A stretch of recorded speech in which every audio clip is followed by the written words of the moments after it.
જય સ્વામિનારાયણ. વિદ્યાર્થી મિત્રો, ધોરણ 12 આર્ટ્સ, વિષય તત્વજ્ઞાન, પાઠ 5 વ્યાપ્તિકરણ અને વૈજ્ઞાનિક અન્વેષણની રીતિઓ, જેમાં આપણે ગઈકાલે પ્રસ્તાવનાની સમજ મેળવી. પ્રસ્તાવનાની સમજ ઉપરાંત આપણે આ પાઠમાં કયા કયા મુદ્દાઓ વિશેનો અભ્યાસ કરવાનો છે એની સમજ મેળવી અને કયા મુદ્દાને વર્ષ 2020-21 ના વર્ષમાં અભ્યાસક્રમમાંથી કેમ મુદ્દાને બાદ કરેલો છે એના વિશે આપણે ગઈકાલે ચર્ચા કરી ગયા છીએ. જેમાં આપણે છેલ્લે વાત કરતા હતા વ્યાપ્તિકરણ પ્રક્રિયાની લાક્ષણિકતાઓ, અને એ વ્યાપ્તિકરણ પ્રક્રિયાની લાક્ષણિકતાઓમાં આપણે વ્યાપ્તિકરણ કોને કહેવાય, વ્યાપ્તિકરણની વ્યાખ્યા, આ વ્યાપ્તિકરણની વ્યાખ્યા વિશે આજે આપણે ત્યાંથી સમજૂતી પ્રાપ્ત કરીશું. વ્યાપ્તિકરણ એટલે એક દેશી કે વિશિષ્ટ અનુભવિક હકીકતોના નિરીક્ષણને આધારે એ હકીકતને લગતા સર્વદેશી નિયમ, વ્યાપ્તિ વિધાન તારવવાની માનસિક પ્રક્રિયા. વ્યાપ્તિકરણ એ એક માનસિક પ્રક્રિયા કીધું છે. વ્યાપ્તિકરણ શું કીધું કે એક પ્રકારની માનસિક પ્રક્રિયા છે. એક દેશી કે વિશિષ્ટ અનુભવિક હકીકતોના નિરીક્ષણને આધારે એક દેશી વિધાન કે પછી કોઈ બનાવ, ઘટના, હકીકત હોય એ હકીકત બનાવના આધારે અથવા વ્યક્તિ પોતાના અનુભવના આધારે, વ્યક્તિ પોતાના નિરીક્ષણના આધારે એ કોઈ પણ રીતે સર્વદેશી નિયમ તારવો. સર્વદેશી એટલે બધાને લાગુ પડે એવો, એ એક દેશી વિધાનના આધારે હોય, પોતાના અનુભવના આધારે હોય કે હકીકત નિરીક્ષણના આધારે હોય, એ દરેકના આધાર લઈને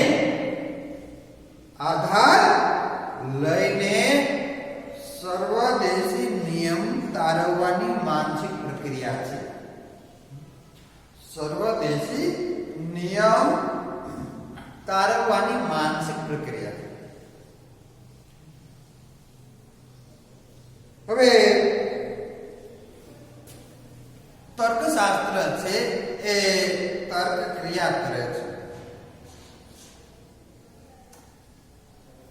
તમે ગાય, ભેંસ આવા પ્રાણીઓ જોયા છે.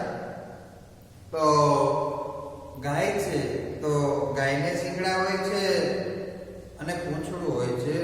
ભેંસ છે તો ભેંસને શીંગડા હોય છે તો પૂંછડું હોય છે. તો આના આધારે આપણે એવો સર્વદેશી નિયમ તારવી શકાય કે સર્વ શીંગડા વાળા પ્રાણીઓ,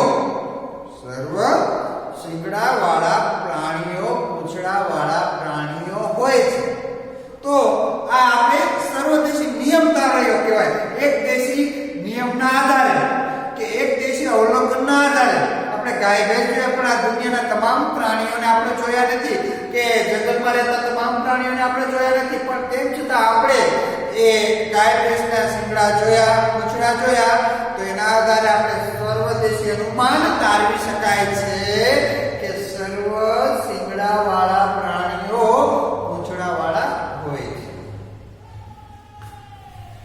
આ માનસિક પ્રક્રિયા એ વ્યાપ્તિકરણની પ્રક્રિયા કહેવાય છે.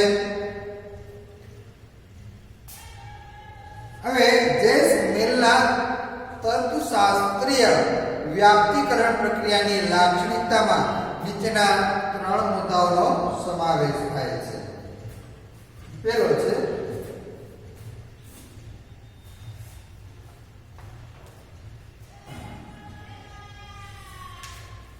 તો વિદ્યાર્થી મિત્રો આપણે એમ કીધું કે જેએસ મિલની વૈજ્ઞાનિક અન્વેષણની રીતિઓ અભ્યાસક્રમમાંથી બાદ છે. માત્ર ને માત્ર જેએસ મિલની વૈજ્ઞાનિક અન્વેષણની રીતિઓ. અહીં આપણે જેએસ મિલ નામના તર્કશાસ્ત્રની વ્યાપ્તિકરણ પ્રક્રિયાની લાક્ષણિકતાઓ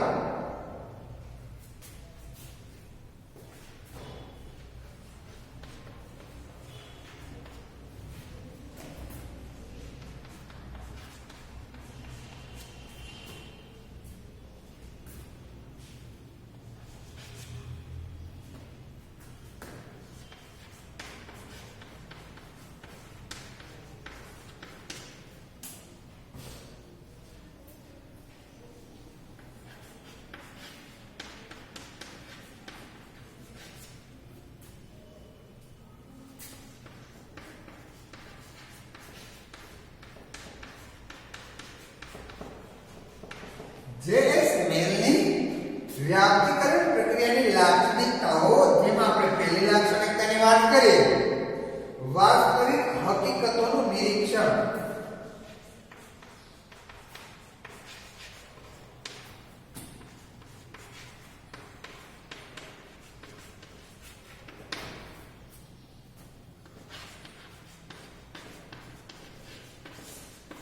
વાસ્તવિક હકીકતોનું નિરીક્ષણ. વિશિષ્ટ કે એકદેશી હકીકતોનું નિરીક્ષણ એ વ્યાપ્તિકરણ પ્રક્રિયાનો પાયો છે. જે બાબતોનું નિરીક્ષણ ન થઈ શકે તેને લગતું વ્યાપ્તિ વિધાન રચી શકાય નહીં. જેમ્સ મિલ એવું કહે છે કે વાસ્તવિક હકીકતોના નિરીક્ષણમાં કે જે બાબતોનું નિરીક્ષણ થઈ શકતું ન હોય, જે બાબત આપણે નરી આંખે જોઈ શકતા ન હોય, એટલે કે જે બાબતનું નિરીક્ષણ થઈ શકતું ન હોય તેને વ્યાપ્તિ વિધાન રચી શકાય નહીં. તેનું વ્યાપ્તિ વિધાન રચી શકાય નહીં.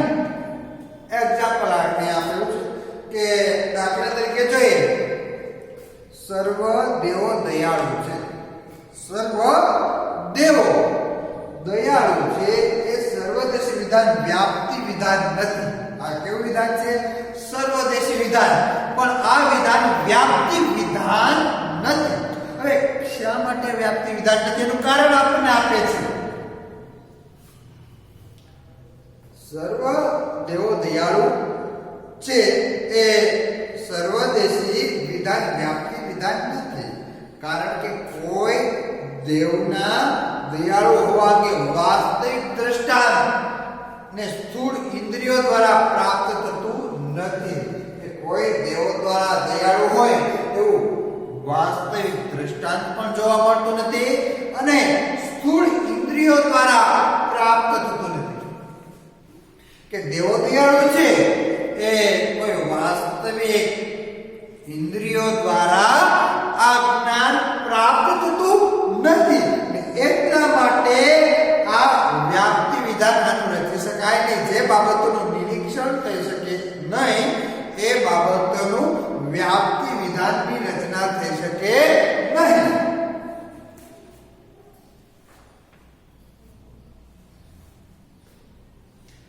આમ જે દ્રષ્ટાંતોનું કેવળ 5 જ્ઞાનેન્દ્રિયો દ્વારા નિરીક્ષણ થઈ શકતું હોય, આપણે 5 જ્ઞાનેન્દ્રિય છે કે આ 5 જ્ઞાનેન્દ્રિયો દ્વારા જો નિરીક્ષણ થઈ શકતું હોય, 5 જ્ઞાનેન્દ્રિયો દ્વારા નિરીક્ષણ થઈ શકતું હોય તેને વ્યાપ્તિકરણ પ્રક્રિયામાં વાસ્તવિક હકીકતોનું નિરીક્ષણમાં સમાવેશ કરવામાં આવે છે. આપણી 5 જ્ઞાનેન્દ્રિયો એમાં સ્વાદેન્દ્રિય સ્વાદેન્દ્રિય એટલે કે આપણી જીભ કે જીભને કોઈ પણ પ્રકારનો સ્વાદ સ્પર્શ થાય તો એ જીભ અનુભવી શકે છે. એ પછી ખારો, ખાટો, તુરો, ગળ્યો, તીખો કોઈ પણ પ્રકારનો સ્વાદ હોય એ સ્વાદ એ આપણી જીભ અનુભવી શકે છે, સ્વાદેન્દ્રિય. બીજું છે ઘાણેન્દ્રિય. ઘાણેન્દ્રિય એટલે બીજી ઇન્દ્રિય છે ઘાણેન્દ્રિય. ઘાણેન્દ્રિય એટલે આપણું નાક કે જેના દ્વારા આપણે સુવાસ અને ગંધ બંને પ્રકારનો પારખી શકીએ છીએ. સ્વાદેન્દ્રિય, ઘાણેન્દ્રિય, સ્પર્શેન્દ્રિય કે જે આપણને કોઈ પણ વ્યક્તિ ટચ કરે તો આપણી તરત આપણા મગજ સુધી ખ્યાલ આવી જાય કે આપણને કોઈ અડ્યું છે, તો એ વાસ્તવિક અનુભવ થઈ શકે છે.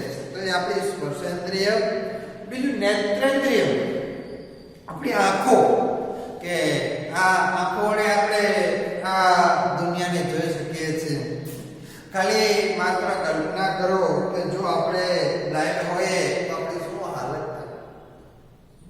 તો આપણી સરસ આ જે કલરવ કરતી દુનિયા છે, આ કલરવ કરતી દુનિયાને આપણે નિરીક્ષણ હકીકત છે, વાસ્તવિક નિરીક્ષણને આપણે માત્ર કલ્પના કરી શકીએ. બીજા કેસમાં આપણે સાંભળે કે દુનિયા આવી છે, વૃક્ષ આવું છે, હાથી આવો છે, એ બોલો અંધ વ્યક્તિ જેવું થાય કે અંધ વ્યક્તિ હોય.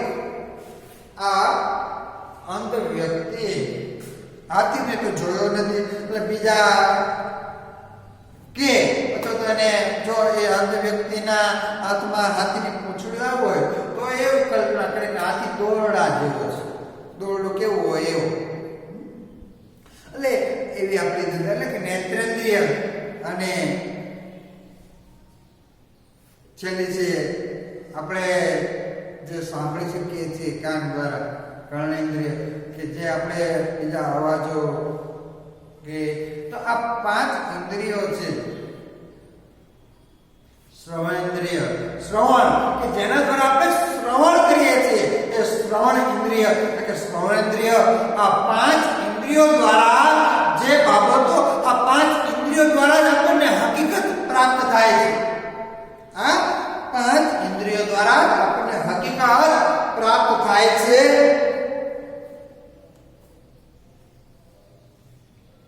આ પ્રક્રિયામાં વાસ્તવિક હકીકતોનું નિરીક્ષણ સમાવવામાં આવે છે.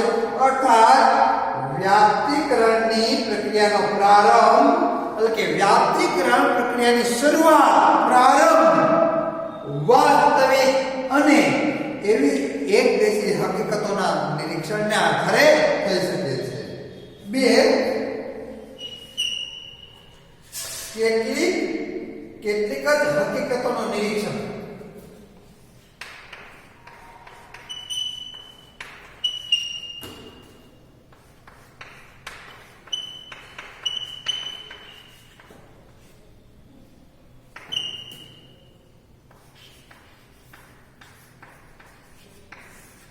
કેટલીક જ હકીકતોનું નિરીક્ષણ.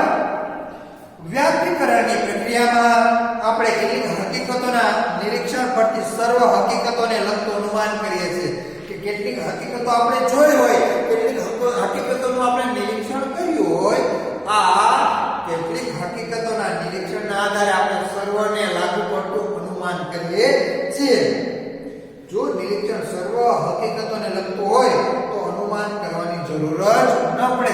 જો આપણે સર્વનું નિરીક્ષણ કર્યું હોય, સર્વનું નિરીક્ષણ કર્યું હોય તો અનુમાન કરવાની જરૂર પડતી નથી. પણ આપણે કેટલીક જ હકીકતોનું કેટલીક ઓછા પ્રમાણમાં કેટલીક જ હકીકતોનું નિરીક્ષણ કર્યું હોય. આ કેટલીક હકીકતોના આધારે આપણે સર્વનું અનુમાન કરીએ છીએ. દાખલા તરીકે જો આપણે અમુક શાળાના એક વિદ્યાર્થીઓનું ઓળખપત્ર જોયા બાદ એમ કહી શકીએ કે આ શાળાના સર્વ વિદ્યાર્થીઓ ઓળખપત્ર ધરાવે છે. હવે શાળા હોય, આ શાળામાં આપણે 1000 વિદ્યાર્થી હોય તો 1000 વિદ્યાર્થીમાંથી આપણે 25 વિદ્યાર્થીઓનું નિરીક્ષણ કર્યું, ઓબ્ઝર્વેશન કર્યું ને 25 વિદ્યાર્થીઓ પાસે ઓળખપત્ર આઈ કાર્ડ હતું. તો આ 25 વિદ્યાર્થીઓના આધારે એ 25 વિદ્યાર્થી એક દેશી છે. તો આ 25 વિદ્યાર્થીઓના આધારે આપણે સર્વદેશી નિયમ તારવી શકાય, વ્યાપ્તિકરણ કરી શકાય કે સર્વ વિદ્યાર્થીઓ ઓળખપત્ર ધરાવે છે અથવા તો કે સર્વ વિદ્યાર્થીઓ આઈ કાર્ડ ધરાવે છે. તો આ એક દેશી ઉપરથી આપણે સર્વદેશી ઉપર ગયા એમ કહેવાય. તો આપણે કેટલા પરથી સર્વ પર નથી જતા પણ સર્વને લગતા આપણા નિરીક્ષણને એક વિધાનમાં રજૂ કરીએ છીએ. જે નિરીક્ષણ સર્વ હકીકતોને લગતું હોય અને તેને આધારે સર્વને લગતું સામાન્ય કે સર્વદેશી વિધાન તારવીએ તો તે દલીલનું ફલિત વિધાન અને આધાર વિધાનમાં સમાયેલું ગણાય. કે આપણે સર્વદેશી વિધાન તારવીએ તો તે દલીલનું જે ફલિત વિધાન હોય એ ફલિત વિધાન આધાર વિધાનમાં સમાયેલું હોય એવું આપણે ગણી શકીએ છીએ. કારણ કે ફલિત વિધાનમાં રજૂ થયેલી સર્વને લગતી હકીકતોમાંથી સર્વનું નિરીક્ષણ આધાર વિધાનમાં રજૂ થયેલું છે. શું કામ? તો કે જે સર્વ છે એ સર્વને લગતી હકીકતોમાં જે સર્વનું નિરીક્ષણ આધાર વિધાનમાં રજૂ થયેલું છે અને તેથી દલીલના આધાર વિધાન અને ફલિત વિધાન વચ્ચે ગર્ભિતાર્થ સંબંધ છે એમ કહેવાય છે. જે નિગમનલક્ષી અનુમાનની લાક્ષણિકતા છે એ દ્રષ્ટિએ દલીલને વ્યાપ્તિ લક્ષી દલીલ જ ન ગણી શકાય. નોંધપાત્ર બાબત એ છે કે વ્યાપ્તિ વિધાનમાં કેટલાક પરથી સર્વ પર જવાનું બૌદ્ધિક સાહસ અનિવાર્ય છે. વ્યાપ્તિ વિધાનમાં કેટલાક ઉપરથી સર્વ પર જવાનું એ કેવું સાહસ છે? બૌદ્ધિક બુદ્ધિનું સાહસ છે. કેટલાક પરથી સર્વ પર જવું એ બુદ્ધિનું સાહસ કીધું. વ્યાપ્તિકરણમાં કેટલાક પરથી સર્વ પર જવું એ બુદ્ધિનું સાહસ છે. આનો અર્થ એ કે વ્યાપ્તિકરણ પ્રક્રિયામાં સર્વનું નહીં પણ કેટલાકનું જ નિરીક્ષણ થયેલું હોય છે. વ્યાપ્તિકરણ પ્રક્રિયામાં સર્વનું નિરીક્ષણ થયેલું હોતું નથી પરંતુ કેટલાકનું જ નિરીક્ષણ થયેલું હોય છે. વ્યાપ્તિકરણ પ્રક્રિયામાં સર્વનું નિરીક્ષણ થયેલું હોતું નથી. વ્યાપ્તિકરણ પ્રક્રિયામાં બધાનું નિરીક્ષણ થયેલું હોતું નથી, સર્વનું નિરીક્ષણ થયેલું હોતું નથી પણ કેટલાકનું જ નિરીક્ષણ થાય છે. અગાઉ મેં કીધું કે આપણે આ સૃષ્ટિ ઉપરના તમામે તમામ ગાય ભેંસો કે કોઈ પણ પ્રાણીઓ જોયા નથી. આ પૃથ્વી ઉપર અનેક પ્રાણીઓ વસવાટ કરે છે. આ બધાને આપણે આપણી નરી આંખે જોયા નથી. આ બધાને આ દરેકને આપણે નરી આંખે જોયા નથી. આપણે આપણી સામે જેટલા નરી આંખે જોયેલા છે તો આ નરી આંખે જોયેલા પ્રાણીઓ ગાય ભેંસના આધારે આપણે કહી શકીએ કે સર્વ શિંગડા વાળા પ્રાણીઓ પૂંછડા વાળા હોય છે. કેમ આવું નિરીક્ષણ આપણે કોના આધારે કર્યું? તો કે જેટલા શિંગડા વાળા પ્રાણીઓ આપણે જોયા, જેટલા શિંગડા વાળા પ્રાણીઓ આપણે આપણી નરી આંખે જોયા એટલા દરેક પ્રાણીઓને પૂંછડા હતા. તો એના આધારે આપણે સર્વદેશી વિધાન તારવી શકાય કે સર્વ શિંગડા વાળા પ્રાણીઓ પૂંછડા વાળા પ્રાણીઓ હોય છે. હવે આમાં ક્યારેક અપવાદ પણ આવી જાય. આમાં ક્યારેક અપવાદ પણ આવી જતો હોય છે.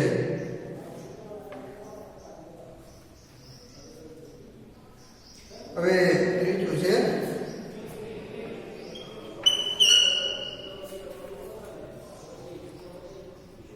એક દેશી અનુભવ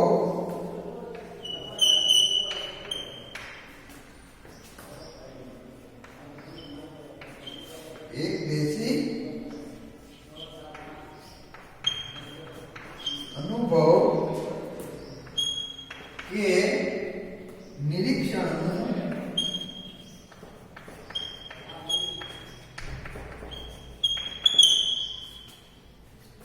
સામાન્યકરણ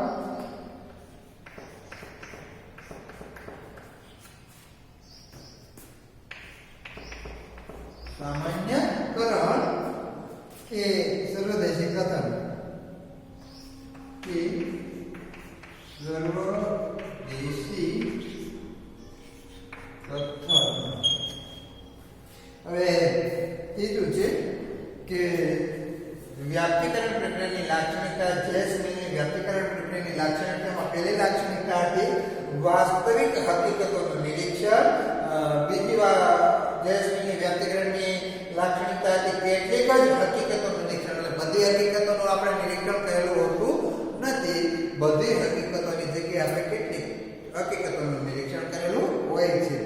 અને ત્રીજું છે એક દેશી અનુભવ કે નિરીક્ષણનું સામાન્યકરણ કે સર્વદેશી કથન. વ્યાપ્તિકરણ પ્રક્રિયામાં એક દેશી અનુભવ કે નિરીક્ષણને આધારે સર્વદેશી વિધાન તારવીએ છીએ. વ્યાપ્તિકરણ પ્રક્રિયામાં આપણને શું કીધું કે એક દેશી અનુભવ કે નિરીક્ષણને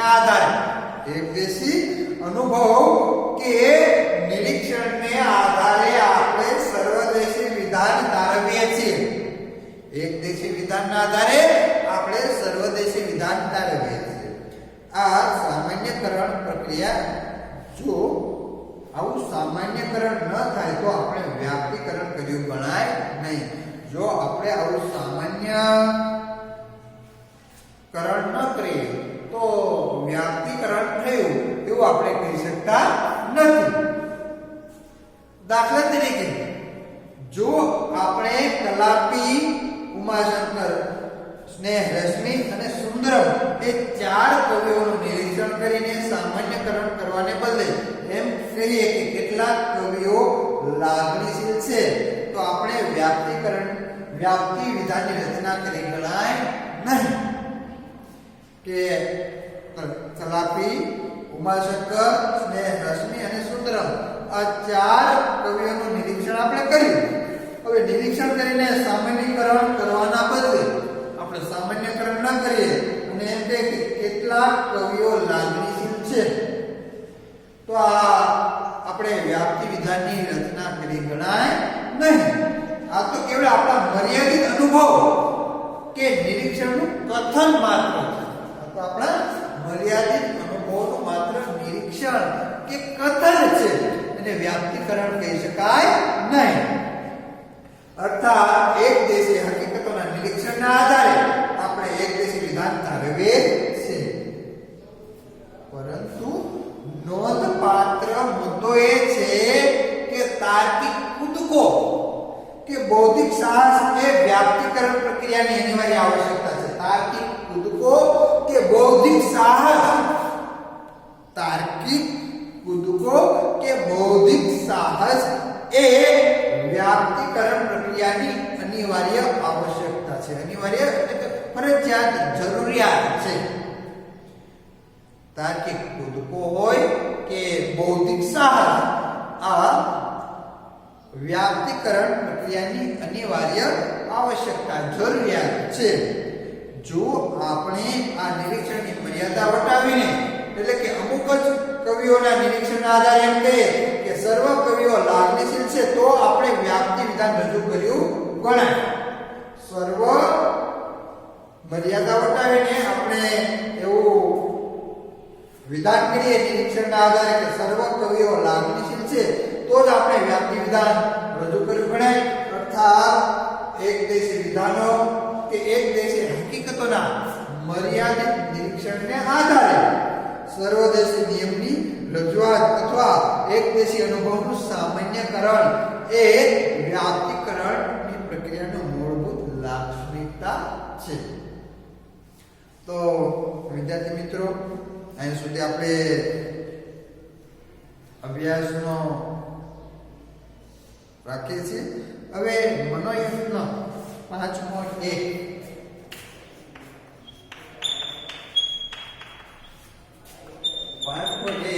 તમારે પાકી બુકમાં લખી લેવાનું રહેશે અને હોમવર્કમાં પણ લખવાનું રહેશે. મને એકદમ 5.1 એ તમારે બંનેમાં લખી લેવાનું રહેશે.